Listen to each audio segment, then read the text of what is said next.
ನಾನು ಬಂದು ನೋಡಿದೆ, ಬಟ್ಟೆ ಅಂಗಡಿಗೆ ಕಾರಣ ಏನು ಅಂತ ಗೊತ್ತಿಲ್ಲ.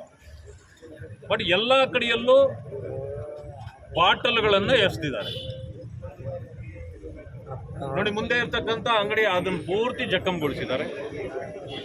ಇಲ್ಲಿ 8 ಗಾಡಿಗಳನ್ನು ಈಗಾಗಲೇ ಇಲ್ಲಿಂದ ಸುಟ್ಟಾಕಿದ್ದಾರೆ. ಅವ್ರು ಏನು ಮಾಡಿದ್ರು? ಇಲ್ಲಿಯ ಲೋಕಲ್ ಓನರೇ ಅಲ್ಲ ಅವರು, ಅದು ಒಂದು ಕಂಪನಿ ನಡೆಸ್ತಾ ಇರ್ತಕ್ಕಂಥದ್ದು. ಕಾರಣ ಏನು ಅದಕ್ಕೆ? ಮತ್ತೆ ಅದೆಲ್ಲೋ ಮೂಲೆಯಲ್ಲಿರ್ತಕ್ಕಂಥ ಒಂದು ಅಂಗಡಿ, ಯಾಕೆ ಈ ರೀತಿ ಅದನ್ನು ಟಾರ್ಗೆಟ್ ಮಾಡಿ ಕೆಲವರ ಅಂಗಡಿಗಳಿಗೆ ಬೆಂಕಿ ಹಾಕಲಾಗಿದೆ? ಇದರ ಟಾರ್ಗೆಟ್ ಮಾಡ್ತಕ್ಕಂಥ ಉದ್ದೇಶ ಏನಿತ್ತು? ಇದನ್ನು ಯಾರು ಮಾಡಿದ್ರು? ಇವೆಲ್ಲವೂ ಕೂಡ ಪ್ರಶ್ನೆಗಳು ಉದ್ಭವ ಆಗುತ್ತೆ. ಕಳೆದ ವರ್ಷದಲ್ಲೂ ಕೂಡ ಇಲ್ಲಿ ಈ ರೀತಿಯ ಘಟನೆ ಸಣ್ಣದಾಗಿ ಸಂಭವಿಸಿತ್ತು ಅಂತ ಎಲ್ಲರಿಗೂ ಗೊತ್ತಿದೆ. ಸರ್ಕಾರ ಇದರ ಬಗ್ಗೆ ಶ್ರದ್ಧೆ ವಹಿಸಬೇಕಾಗಿತ್ತು. ಈ ಸಾರಿ ಗಣಪತಿ ಮೆರವಣಿಗೆ ಹೋಗ್ತಕ್ಕಂಥ ಸಂದರ್ಭದಲ್ಲಿ ಸರಿಯಾದ ಒಂದು ರಕ್ಷಣೆಯನ್ನು ಕೊಡಬೇಕಾಗಿತ್ತು. ಸರ್ಕಾರ ಯಾಕೆ ಆ ಕ್ರಮ ಕೈಗೊಳ್ಳಲಿಲ್ಲ? ಅದು ಕ್ವಶನ್ ಮಾರ್ಕ್ ಆಗುತ್ತೆ, ಪ್ರಶ್ನಾರ್ಥಕ ಚಿಹ್ನೆ ಆಗ್ತದೆ. ಕೆಲವರು ನನಗೆ ಬಂದ ತಕ್ಷಣ ಹೇಳಿದ್ರು, ಪೊಲೀಸ್ನವ್ರು ಏನೋ ಕಡಿಮೆ ಇರಲಿಲ್ಲ, ಬಹಳಷ್ಟು ಜನರಿದ್ರು, ಆದರೆ ಅವ್ರನ್ನ ಬೆಳ್ಳೂರು ಕ್ರಾಸ್ಗೆ ಹೋಗಿ ಅಂತ ಕಳಿಸಲಾಯಿತು ಅಂತ ಕೂಡ ಆಪಾದನೆ ಮಾಡಿದ್ರು. ಇದಕ್ಕೆ ಕಾರಣ ಯಾರು, ಯಾಕೆ? ಪ್ರಶ್ನೆ ಆಗಬೇಕಾಗತ್ತೆ. ಅದಾದ ನಂತರ ಈಗ ಭಾರತ ದೇಶದಲ್ಲಿ ಎಲ್ಲ ಧರ್ಮಗಳು ಇದೆ. ಯಾವ ಧರ್ಮವನ್ನು ಇನ್ನೊಂದು ಧರ್ಮ ವಿರೋಧ ಮಾಡಬೇಕು ಅಂತಿಲ್ಲ. ಇವತ್ತು ಹಿಂದೂಗಳು ಮಾಡ್ತಕ್ಕಂಥ ಕಾರ್ಯಚಟುವಟಿಕೆಗಳಿಗೆ ಮತ್ತೊಬ್ಬರು ವಿರೋಧ ವ್ಯಕ್ತಪಡಿಸಿದರೆ ಮತ್ತಿನ್ನು ಅವರನ್ನೂ ವಿರೋಧ ಮಾಡ್ತಕ್ಕಂಥ ಪರಿಸ್ಥಿತಿ ಮುಂದೆ ಉದ್ಭವ ಆಗುತ್ತೆ. ಇದು ಯಾಕೆ ಬೇಕಾಗಿದೆ? ಕಾನೂನನ್ನು ಕೈಗೆತ್ತಿಕೊಳ್ತಕ್ಕಂಥ ಒಂದು ಅಧಿಕಾರವನ್ನು ಯಾರು ಕೊಟ್ಟರು? ಮತ್ತೆ ಈ ರೀತಿಯ ಟಾರ್ಗೆಟ್ಗೆ ಕಾರಣ ಏನು? ಇದು ಪರಿಶೀಲನೆ ಆಗಬೇಕು. ಆದರೆ ನಾನೊಂದು ಪ್ರಶ್ನೆ ಮಾಡ್ತೇನೆ, ಯಾರು ಗಣೇಶನ ಅನ್ನು ತಂದಿಟ್ಟಿದ್ರು ಅವರು ಏವನ್ನ ಹಾಕ್ತಾರೆ ಇವತ್ತು? ಯಾಕೆ ಅವ್ರು ಬೆಂಕಿ ಇಟ್ರ? ಯಾರು ಗಣೇಶನ ಮೆರವಣಿಗೆ ತಗೊಂಡು ಹೋಗ್ತಾರೋ ಅವರೆಲ್ಲನೂ A1, A2, A3, A4 ಆಗ್ತಾರೆ. ಯಾರ್ಯಾರು ಬೆಂಕಿ ಇಡ್ತಾರೋ ಅವರೆಲ್ಲನೂ ಕೊನೆ ನಂಬರ್ ಆಗ್ತಾರ? ಯಾಕೆ? ಏನು ಸರ್ಕಾರದ ಉದ್ದೇಶ ಏನಿದೆ? ಯಾರಿಗಾಗಿ ನೀವು ಸರ್ಕಾರ ನಡೆಸ್ತಾ ಇದ್ದೀರಿ? ಸರ್ವರಿಗಾಗಿಯೂ ಸರ್ಕಾರವೋ, ಒಂದು ಕೋಮಿಗಾಗಿ ನಿಮ್ಮ ಸರ್ಕಾರವೋ? ಮಾನ್ಯ ಮುಖ್ಯಮಂತ್ರಿಗಳು ಜನರಿಗೆ ಉತ್ತರ ಕೊಡಬೇಕಾಗಿದೆ. ಏನು ಮಾಡ್ತಿದ್ದೀರಿ ನೀವು? ಈ ಟಾರ್ಗೆಟ್ ಮಾಡಿದವ್ರನ್ನ ನೀವೇನು ಮಾಡ್ತೀರಿ ಈಗ? ಗಣೇಶ ಇಡೋದು ತಪ್ಪ, ಕಾನೂನು ಬಾಹಿರವಾ, ಅಥವಾ ಪೊಲೀಸ್ನವರಿಗೆ ತಿಳಿಯಿದೆ ಯಾರಿಗೂ ಗಮನಕ್ಕೆ ತರದೆ ಮಾಡಿದಾರಾ? ತಪ್ಪು ಯಾರ ಕಡೆಯಿಂದ ಆಗಿದೆ? ಶಿಕ್ಷೆ ಯಾರಿಗೆ? ಗಣೇಶ ಮೆರವಣಿಗೆ ಮಾಡೋರು ಖುಷಿಯಿಂದ ಅವರು ಮಾಡ್ಕೊಳ್ತಿದ್ದಾರೆ. ಬಟ್ಟೆ ಅಂಗಡಿಯವನು ನಿಮಗೆ ತೊಂದರೆ ಕೊಟ್ಟಿದ್ದೇನು? ಈಗ ಅವನ ಜೀವನೋಪಾಯ ಏನಾಗಬೇಕು? ಒಂದು ಸರ್ಕಾರ ಇದನ್ನೆಲ್ಲ ತುಂಬಿಕೊಡ್ಬೇಕು. ಆ ಒಂದೇ ಒಂದು ಅಂಗಡಿ ಅವನು ಹೇಳ್ತಾನೆ, ಸುಮಾರು 2 ಕೋಟಿ ರೂಪಾಯಿಯನ್ನು ಸರ್ಕಿತ್ತು ಸರ್, ನಾನು ಬೀದಿಗೆ ಬಂದಿದ್ದೇನೆ, ನನ್ನ ಪರಿಸ್ಥಿತಿ ಏನೋ ಆಗೋದು. ಆ ಬಿಲ್ಡಿಂಗು ಕೂಡ ಸಂಪೂರ್ಣ ಜಖಂ ಆಗಿದೆ. ಅದು ಇನ್ನು ಅದನ್ನು ಪ್ರಯೋಜನ ಇಲ್ಲ, ಅದು ಒಡೆದಾಕಿನೇ ಕಟ್ಟಬೇಕು. ಹೋಗ್ಲಿ, ಈ ರೀತಿ ಕುಕೃತ್ಯಗಳನ್ನು ಮಾಡಿದವರಿಗೆ ನೀವು ಕೊಡ್ತಕ್ಕಂಥ ಶಿಕ್ಷೆ ಏನು ಹೇಳ್ರಿ ಜನರಿಗೆ? ಈಗ ಯಾರು ಈ ರೀತಿ ಅನ್ಯಾಯದಲ್ಲಿ ಭಾಗಿಯಾಗ್ತಾರೆ, ಯಾರು ಬೆಂಕಿಗಳನ್ನು ಹಚ್ತಾರೆ, ಯಾರು ಜನರಿಗೆ ತೊಂದರೆ ಕೊಡ್ತಾರೋ ಅವ್ರು A1, A2 ಆಗೋದೇ ಇಲ್ಲ ಅಂತಂದ್ರೆ ನೀವು ಇನ್ನೇನು ಮಾಡ್ತೀರಿ? ವಿಧಾನಸೌಧದಲ್ಲಿ ಕುಳಿತು ಪಾಕಿಸ್ತಾನ್ ಜಿಂದಾಬಾದ್ ಅನ್ನೋರ್ನು ಕೂಡ ನೀವು ಲೆಕ್ಕಕ್ಕೆ ತಗೊಳ್ಳೋದಿಲ್ಲ.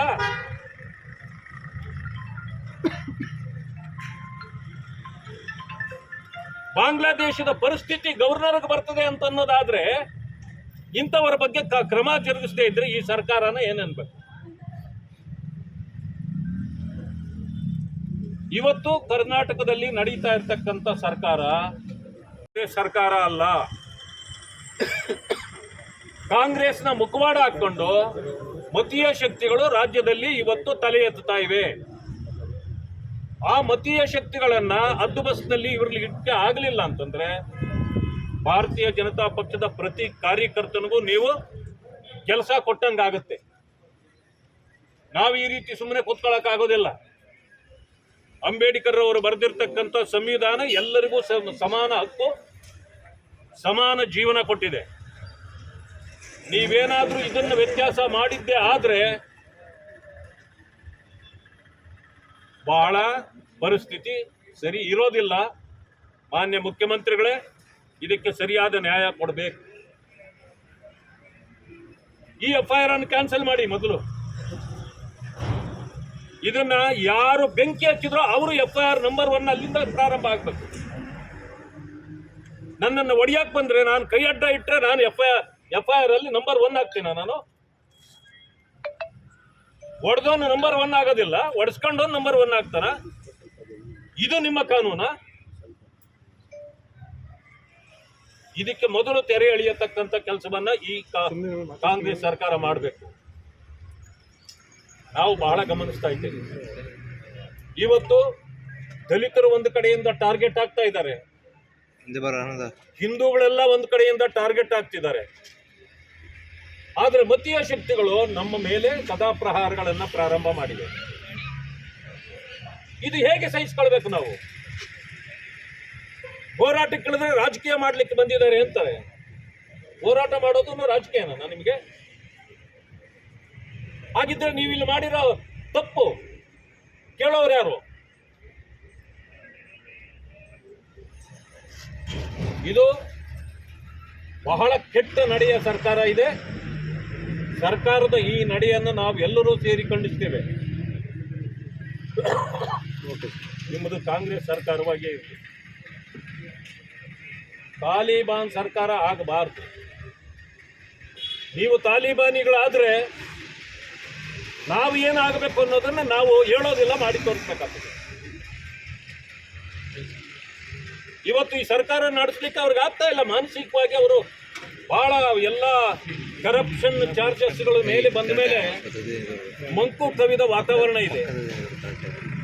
ಮಾನ್ಯ ಗೃಹ ಸಚಿವರನ್ನು ಒಂದು ಮಾತು ಕೇಳ್ತೇನೆ ನಾನು. ನೀವು ಬಂದಿದ್ದೀರಾ ಇಲ್ಲಿಗೆ ಇದುವರೆಗೂ? ಗೃಹ ಸಚಿವರು ಇಲ್ಲಿವರೆಗೂ ಬಂದಿದ್ದಾರಾ? ಇಂಥ ಪರಿಸ್ಥಿತಿ ಬಂದ ಮೇಲೆ ಬಂದು ನೋಡ್ಬೇಕಲ್ಲ, ನೀವು ಏನಾಗಿದೆ ಅಂತ ತಿಳ್ಕೊಳ್ಬೇಕಲ್ಲ. ಈ ಜಿಲ್ಲಾ ಸಚಿವರು ಎ ಮೋಸ್ಟ್ ಇನ್ಕೇಪಬಲ್ ಮಂತ್ರಿ. ಅವರೆಲ್ಲಾದರೂ ಅಲ್ಲಿ ಅವ್ರಿಗೆ ಕೊಟ್ಟಿರೋ ಖಾತೆಯಲ್ಲಿ ಮೊಸರನ್ನ ಮಜ್ಜಿಗೆ ಮಾಡಿ ಬೆಣ್ಣೆ ತಕ್ಕೊಳ್ಳೋದು ಕೆಲಸ ಮಾಡ್ತಾವ್ರೆ ಅವರು. ನನಗೆ ಗೊತ್ತಿದೆ. ಈಗಾಗಲೇ ಕರಪ್ಷನ್ ಚಾರ್ಜಸ್ ಬೇಕಾದಷ್ಟು ಅವ್ರ ಮೇಲೆ ಬಂದಿದೆ. ಬರೀ ಇದೇ ಕಸುಬು ಮಾಡಿಕೊಂಡು ಯಾವುದು ಏನೂ ಆಗಿಲ್ಲ ಅನ್ನೋ ರೀತಿಯಲ್ಲಿ ಹೇಳಿಕೆಗಳನ್ನು ಕೊಡ್ತಿದ್ದಾರೆ ಅವರು. ಇಂಥ ಪರಿಸ್ಥಿತಿ ಇದೆ ಇಲ್ಲಿ. ಗೃಹ ಸಚಿವರು ಇಲ್ಲಿ ಬಂದೇ ಇಲ್ಲ. ನಿನ್ನೆ ಪತ್ರಕರ್ತರು ಕೇಳಿದ್ರೆ ಆರಿಕೆ ಉತ್ತರ ಕೊಡ್ತಾರ. ಯಾವುದೋ ಒಂದು ಸಣ್ಣದಾಗಿ ಒಂದು ಗಲಾಟೆ ಅಂತ. ಇದು ಸಣ್ಣ ಗಲಾಟೆನಾ? ಮತ್ತೆ ನಿಮ್ದು ದೊಡ್ಡ ಗಲಾಟೆ ಆಗ್ಬೇಕಂದ್ರೆ ಎಷ್ಟು ಯಾವ ಮಟ್ಟಕ್ಕೆ ಆಗ್ಬೇಕಪ್ಪ? ಇದು ದೊಡ್ಡ ಗಲಾಟೆ ಆಗ್ಬೇಕಂತಂದ್ರೆ ಇಷ್ಟು ಮಟ್ಟಕ್ಕೆ ಆಗ್ಬೇಕು. ಜನರಿಗೆ ಅದಾದ್ರೂ ಹೇಳ್ರಿ, ಇಂಥ ಸಣ್ಣ ಪಟ್ಟು ಮಾಡಬೇಡ್ರಿ, ದೊಡ್ಡ ಮಾಡ್ರಿ ಅಂತ ಹೇಳ್ರಿ. ಹೋಗ್ಲಿ, ಯಾವುದೇ ಎಲ್ಲೇ ಏನೇ ನಡೆದ್ರು ಬಹಳ ಸಣ್ಣದದು. ಈ ರೀತಿ ಹೇಳಿಕೆಗಳನ್ನು ಕೊಡ್ತಕ್ಕಂಥದ್ದು ಸರಿಯಲ್ಲ. ಸರಿಯಾದ ಕ್ರಮ ಆಗಬೇಕು. ನನಗೆ ಈಗಲೂ ಕೆಲವರು ಹೇಳಿದ್ರು, ಈಗಾಗಲೇ ಮತ್ತೊಂದು 250 ಜನರನ್ನ ಪಟ್ಟಿ ಮಾಡ್ತಿದ್ದಾರೆ. ಏನಕ್ಕೆ ಪಟ್ಟಿ ಮಾಡ್ತೀರಿ ನೀವು? ಅಲ್ಲಿ ಮಾಡೋಂಗಿಲ್ಲ ಹೇಳ್ಬಿಡಿ. ಆಮೇಲೆ ಜನ ಏನ್ ತೀರ್ಮಾನ ತಗೊಳ್ತಾರೋ ತಗೊಳ್ಳಿ. ಗಣೇಶನ ಮೆರವಣಿಗೆ ಮಾಡಲುವಂತ ಅಧಿಕಾರವು ನಮ್ಮ ಜನರಿಗಿಲ್ವಾ? ಮತ್ತೆ ಏನು ಎಂತ ಸರ್ಕಾರ ಇದು? ಇದೇ ರೀತಿ ಆದ್ರೆ ನಾವು ಬೀದಿಗೆ ಇಳಿದು ಹೋರಾಟ ಪ್ರಾರಂಭ ಮಾಡಬೇಕಾಗ್ತದೆ. ಜನ ಬೀದಿಗೆ ಬರೋವರೆಗೂ ನೀವು ಹದ್ದುಬಸ್ತಿಗೆ ಬರಕ್ಕೆ ಇಲ್ಲ ಅಂತ ನಮಗನ್ನಿಸ್ತಾ ಇದೆ. ಇದಕ್ಕೆ ಅವಕಾಶ ಕೊಡ್ತಿರೋ, ಇದನ್ನು ಇಲ್ಲೇ ಸರಿ ಮಾಡ್ತಿರೋ ಅಂತ ನೀವೇ ಯೋಚನೆ ಮಾಡಿ. ಪೊಲೀಸ್ ಬಂಧುಗಳಲ್ಲಿ ನಾನು ಎಲ್ಲರಲ್ಲೂ ನಾನು ಮನವಿ ಮಾಡ್ತೇನೆ, ಸರ್ಕಾರ ಒಂದು ಬರ್ತದೆ, ಒಂದು ಸರ್ಕಾರ ಹೋಗ್ತಿರ್ತದೆ, ಅದ್ರ ಬಗ್ಗೆ ನೀವು ತಲೆ ಕೆಡಿಸ್ಕೋಬೇಡಿ. ಎಲ್ಲರಿಗೂ ನ್ಯಾಯ ಕೊಡುವಂಥ ಕೆಲಸವನ್ನ ನೀವು ಮಾಡಿ. ಹೀಗೆ ಮಾಡಿ ಹಾಗೆ ಮಾಡಿ ಅಂತಂದ್ರೆ ನಾಳೆ ಸಿಕ್ಕಿ ತೊಂದರೆಗೆ ಬರೋರು ನೀವೇ ಹೊರತು ಅವರು ಬರೋದಿಲ್ಲ, ನಿಮ್ಮನ್ನು ಸಿಕ್ಕಾಕ್ಸ್ತಾರೆ. ಅರ್ಥ ಮಾಡ್ಕೊಳ್ಳಿ. ನಮಗೆ ಹಿಂದೂಗಳು ಬೇರೆ ಅಲ್ಲ, ಮುಸಲ್ಮಾನರು ಬೇರೆ ಅಲ್ಲ, ಬೇರೆ ಬೇರೆ ಯಾವುದೇ ಜಾತಿಯವರು ಜಾತಿ ಧರ್ಮ ನಮಗಿಲ್ಲ. ಆದರೆ ಕಾಂಗ್ರೆಸ್ ಮಾಡ್ತಾ ಇರ್ತಕ್ಕಂಥ ಇಂತಹ ಅಯೋಗ್ಯತನಕ್ಕೆ ಜನ ಇವತ್ತು ಪರಿತಪಿಸ್ತಕ್ಕಂಥ ಪರಿಸ್ಥಿತಿ ಬರ್ತಾ ಇದೆ. ಇದಕ್ಕೆ ಜನರು ಕೂಡ ಇಂಥವುದಕ್ಕೆ ಬೆಂಬಲ ಕೊಡಬೇಡಿ. ಯಾವನೇ ತಪ್ಪು ಮಾಡಿದ್ರೆ ಮೊದಲು ಅವನನ್ನು ಒದ್ದು ಒಳಗಾಗ್ತಕ್ಕಂಥ ಕೆಲಸವನ್ನ ಮಾಡಬೇಕೇ ಹೊರತು ನೀವು ಗಣೇಶ ಇಟ್ಟವನ್ನ FIR ಅಲ್ಲಿ ನಂಬರ್ A1 ಮಾಡೋದು, ಬೆಂಕಿ ಇಟ್ಟವನ್ನ ಮನೆಗೆ ಕಳಿಸೋದ? ಗಾಡಿಗಳನ್ನ ಏನ್ ಮಾಡಿದೆ? ಆ ಗಾಡಿಗಳು ತಂದು ಇಲ್ಲಿ ಹಾಕಿ ಸುಟ್ಟಾಕ್ತಿರಲ್ಲ, ಯಾರ ಮೇಲೆ ಕೋಪ ತೀರ್ಸ್ಕೊಳಕ್ ಮಾಡ್ತಾ ಇದ್ದೀರಿ ನೀವು? ನಾನು ಇಷ್ಟನ್ನೇ ಸದ್ಯಕ್ಕೆ ಹೇಳಲಿಕ್ಕೆ ಬಯಸ್ತೇನೆ.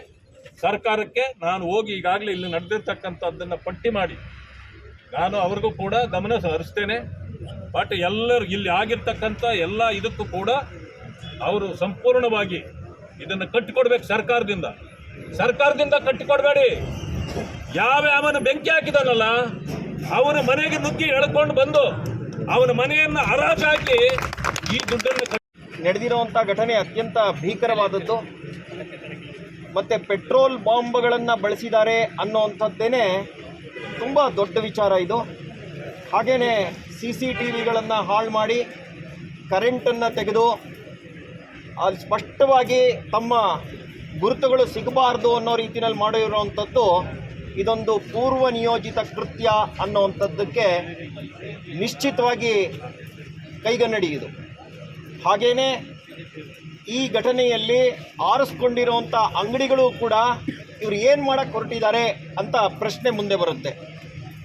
ಈ ಥರ ಸಂದರ್ಭದಲ್ಲಿ ಗೃಹ ಸಚಿವರು ಅತ್ಯಂತ ಗಂಭೀರವಾದಂಥ ಹೇಳಿಕೆಯನ್ನು ಕೊಡಬೇಕಾಗಿತ್ತು. ತಪ್ಪಿತಸ್ಥರ ವಿರುದ್ಧ ಕಠಿಣ ಕಾನೂನು ಕ್ರಮವನ್ನು ತಗೊಳ್ಳುವಂಥದ್ದು ಮತ್ತು ಯಾರು ಈ ಚಿತಾವಣೆಯ ಹಿಂದೆ ಇದ್ದಾರೋ ಅವರೆಲ್ಲರನ್ನೂ ಕೂಡ ಬಂಧಿಸುವಂಥದ್ದು, ಗಣೇಶೋತ್ಸವವನ್ನು ನಡೆಸುವಂಥದ್ದು ನಮ್ಮ ಹಕ್ಕು. ಎಲ್ಲ ರಸ್ತೆಗಳಲ್ಲೂ ಗಣೇಶೋತ್ಸವದ ಮೆರವಣಿಗೆ ತಗೊಂಡೋಗೋದು ನಮ್ಮ ಹಕ್ಕು. ಅದಕ್ಕೆ ರಕ್ಷಣೆ ಕೊಡುವಂಥದ್ದು ಸರ್ಕಾರದ್ದು ಮತ್ತು ಪೊಲೀಸ್ ಇಲಾಖೆಯ ಜವಾಬ್ದಾರಿ.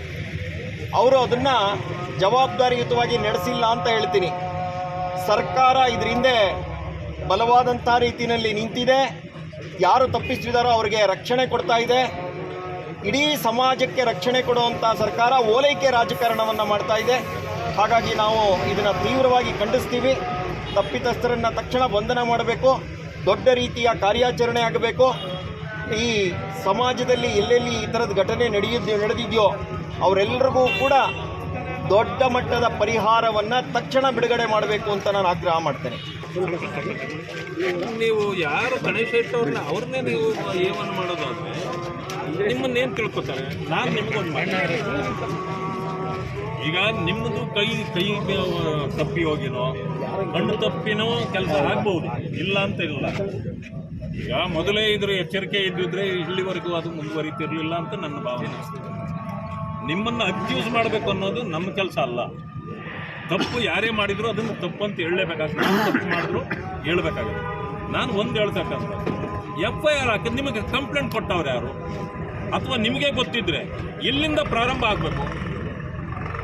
ಗಲಭೆನೋ ಪ್ರಾರಂಭ ಮಾಡಿದವನ, ಬೆಂಕಿ ಹಚ್ಚಿದವನ, ಅಥವಾ ಗಣೇಶ ಎತ್ಕೊಂಡು ಹೊರಡ್ತಾ ಇರೋರ? ಇದು ನಮಗೆ ಪ್ರಶ್ನೆ ಇರೋದು. ಅದರಿಂದ ಇದು ಸರಿಯಾದ ನ್ಯಾಯ ಅಲ್ಲ. ನಿಮ್ಮ SP ಅವ್ರಿಗೂ ಹೇಳಿ, ನಾನು DC ಅವ್ರಿಗೂ ಮಾತಾಡ್ತೇನೆ.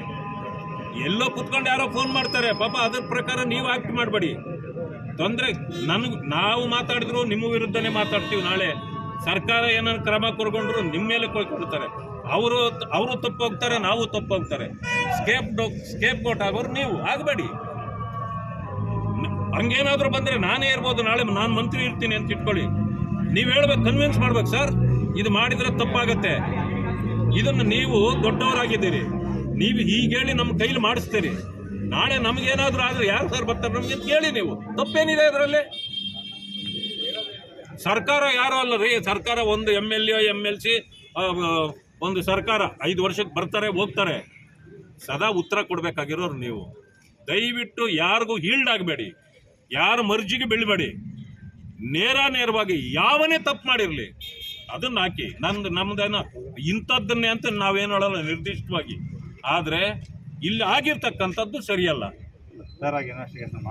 ಹಾಂ, ಬಟ್ ನೀವು FIR ಹಾಕ್ಬಾರ್ದಾಗಿತ್ತು. ಇನ್ವೆಸ್ಟಿಗೇಷನ್ ಬಂದಾಗ ನೀವು ತಿರ್ಗಿ ಆಮೇಲೆ ಚೇಂಜ್ ಆಗಲ್ಲ. ಇವು ಅದನ್ನೇ ಹೆಂಗ್ ಮಾಡ್ಬೋದಿತ್ತಲ್ಲ ಅಂತ ಚೇಂಜಸ್ ಆಗುತ್ತೆ. ಇನ್ವೆಸ್ಟಿಗೇಷನ್ ಅಲ್ಲಿ ಅವರು ರೋಲ್ ನ ಫಿಕ್ಸ್ ಮಾಡಿಕೊಂಡು ಅದಕ್ಕೂ ಅಪ್ಲಿಕೇಬಲ್ CC ಅದನ್ನೇ ಮಾಡ್ಬಿಟ್ಟು ಆಮೇಲೆ ಇನ್ವೆಸ್ಟಿಗೇಷನ್ ಮಾಡಿದ್ಮೇಲೆ ಹಾಕೋದಿತ್ತಲ್ಲ. ನೋಡಿ ಅದನ್ನೆಲ್ಲ ಮಾಡಿ ನೋಡಿ. ಇದು ಕೋಮು ಗಲಭೆಗೆ ಅವಕಾಶ ಇರಬಾರ್ದು. ಸಣ್ಣ ಪುಟ್ಟ ಜಗಳ ಆಗ್ತದ್ರೆ ಅದನ್ನಲ್ಲೇ ಕುಳಿತುಕೊಂಡು ಏನೋಪ್ಪ ಮಾತಾಡೋಣ, ದೊಡ್ಡವರು ಇರ್ತಾರೆ ಹೇಳೋಣ, ಪೊಲೀಸ್ ಸ್ಟೇಷನ್ನಲ್ಲಿ ಹೇಳೋಣ, ಏನೋ ಮಾಡ್ಬೋದು. ನೀವು ಕೋಮು ಗಲಭೆಗಳಾದರೆ ಇದು ಎಲ್ಲೂ ಇಲ್ಲೇ ಇತ್ಯರ್ಥಗಳಾಗಲ್ಲ.